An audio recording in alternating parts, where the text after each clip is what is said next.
வணக்கம். இன்னைக்கு post market ரிப்போர்ட்டும் நாளைக்கு மார்க்கெட் எப்படி இருக்கலாங்கிற ரிவ்யூவையும் பார்த்துடலாங்க. இன்னைக்கு நான் கொடுத்திருந்த வேல்யூ 25,188. இந்த விலை வரும்பொழுது உங்களுடைய முடிவை எடுத்துக்கொள்ளுங்கன்னு சொன்னேன். ஸோ அந்த இடம் வரும்போது மார்க்கெட்னால ஒரு கேண்டில் கூட ஸ்ட்ராங் பை கொடுக்க முடியல. ஸோ அதுல இருந்து மார்க்கெட் டவுன் ஆச்சு. இது காலையிலேயே பிரேக் டவுன் ஆயிடுச்சுங்க. ஸோ அதுல இருந்து கன்சாலிடேட் பண்ணாங்க, கீழே வந்தாங்க, என்னுடைய ஃபர்ஸ்ட் சப்போர்ட்ல எடுத்தாங்க.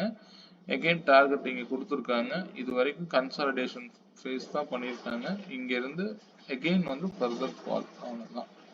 ஸோ மார்க்கெட் இவ்வளவுதான் நடந்திருக்கு. இப்போ இதனுடைய இண்டிவிஜுவல் ஸ்ட்ரைக் என்ன சொல்லியிருக்குன்னு பார்க்கலாங்க. 25,100 கால் 140க்கு மேல இருந்தா மார்க்கெட் அப்சைட்ல இருக்குன்னு சொன்னேன். மார்னிங் செகண்ட் கேண்டிலே வந்து அதை டிசைட் பண்ணிட்டாங்க. ஸோ கால் சைடு ஒரு என்ட்ரி கூட இருக்கக்கூடாது அப்படிங்கிறது அங்கேயே முடிவாயிடுச்சு. புட்டு சைடு பாருங்க, ஸ்ட்ராங்கா 140க்கு மேல மார்னிங் ரெண்டும் ஒரே டைம்ல நடந்திருக்கு, பாத்துக்குங்க. ஸோ இதுதான் நேற்று மார்க்கெட்டை நம்ம நேற்றுதையும் வந்து இதை வந்து ஆப்ஷன் பிரீமியத்தை வச்சு இதெல்லாம் கணக்கீடு பண்றோம்.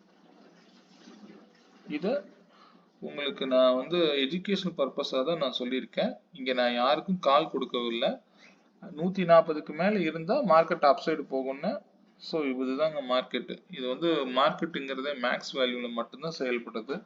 இந்த 140 கடைசி வரைக்கும் உடைய முடியாத வரைக்கும் மார்க்கெட்னால அப்சைடு போகவே முடியாதுங்க. இவ்வளவுதான் மார்க்கெட்டுங்க, சிம்பிள். ஓகே, நாளைக்கு மார்க்கெட் எப்படி இருக்குங்கிற ரிவ்யூ பார்த்துடலாங்க. நாளைக்கு மார்க்கெட்டுடைய கீ வேல்யூ 25,169 இருக்குங்க. அந்த இடம் வரும்போது மார்க்கெட் டிசைட் பண்ணும் மார்க்கெட் அப் சைடா டவுன் சைடான்னு. இன்னைக்கு இவ்வளவு தூரம் ஃபால் ஆயிருக்கிறதுனால மார்க்கெட் மேபி கேப் டவுனா ஓப்பன் ஆகலாம். ஓப்பன் ஆச்சுனாலும் மார்க்கெட் இங்கிருந்து சப்போர்ட் எடுத்து மேல போக ட்ரை பண்ணும். இந்த இடம் வரும்போது உங்களுடைய முடிவு எடுங்க. அதுக்கு மேல கால் போகாதீங்க, வெயிட் பண்ணுங்க. ஃபர்தர் ஸ்ட்ராங் க்ளோஸ் கிடைச்சது அப்படின்னா மார்க்கெட் இதை நோக்கி கூட போகலாம். அப்படி ஒருவேளை மார்க்கெட் இங்கேயே ரீடெஸ்ட் ஆகி இங்க வந்திருக்கு அப்படின்னா, கேப் அப்ப ஓப்பன் ஆகுது அப்படின்னா இங்கிருந்து ரெசிஸ்டன்ஸ், அங்கிருந்து ஸ்ட்ராங் க்ளோஸ் வைக்க முடியும், கீழே வரலாம், அல்லது இதையும் தாண்டி மேல போகலாம். இந்த இடத்துல யாரும் கேப் ஃபில் பண்ணுவோம்னு நினைச்சிட்டு இருக்காதீங்க. ரெண்டு சினாரிஸ் தான், வேற எதை பத்தி நீங்க யோசிக்க வேண்டாம். இதனுடைய ஃபர்ஸ்ட் சப்போர்ட்டா 25,071, செகண்ட் சப்போர்ட் 25,038. நாளைக்கு நல்ல மொமெண்டம் இருக்கும்னு நான் எதிர்பார்க்குறேங்க. ஃப்ரைடேனால உங்களுக்கு தெரியும், ரெகுலரா மார்க்கெட்டை பார்க்குறவங்களுக்கு பார்ப்போம். 25,202 ஃபர்ஸ்ட் ரெசிஸ்டன்ஸ் ஆக்ட் ஆகும்.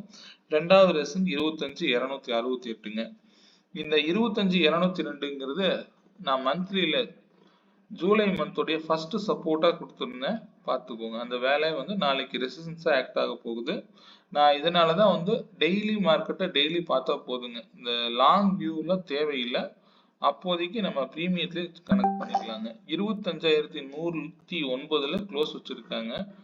ஸோ 25,100 காலையும் 25,150 புட்டோடைய வேலையை வச்சு நான் ஒரு சொல்றேன். 147க்கு மேல இருந்தா மார்க்கெட் அப்சைட்ல இருக்குங்க.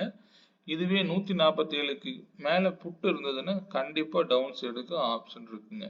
ஸோ இது வந்து எஜுகேஷனல் பர்பஸா தான் இந்த விலையை நான் சொல்றேன். யாருக்கும் நான் கால் கொடுக்கல, இதை வாங்குங்கன்னு வீங்கன்னு சொல்லல. மார்க்கெட்டுடைய டைரக்ஷனை ஆப்ஷன் பிரீமியத்தை வச்சு நான் சொல்றேன், அவ்வளவுதான். ஸோ இதெல்லாம் ஏன் நடக்குது சிந்திங்க, அவ்வளவுதான். இது வந்து சிந்திக்கிறதுக்கான வீடியோவை தவிர யாரையும் நான் வாங்க சொல்லலை. அதை மட்டும் நல்லா கவனத்தில் வச்சுக்கோங்க. ஸோ நாளைக்கு இந்த விலை வரும்போது உங்களுடைய முடிவு எடுத்துக்கோங்க. இந்த ஸ்ட்ரைக்கு 122 ரூபாயிலிருந்து 172 ரூபாய் வரைக்கும் போகுங்க. ஸோ இதனுடைய பிரீமியத்துடைய தொலைவு 50 பாயிண்ட் இருக்கும். இது ஒன்று கால் சைடு இருக்கலாம், புட்டு சைடு இருக்கலாம். இந்த விலை வரும்போது உங்களுடைய முடிவு எடுத்துக்கொள்ளுங்கள். ஓகேங்க, மீண்டும் நல்ல பதிவுடன் நாளை மாலை சந்திப்போம்.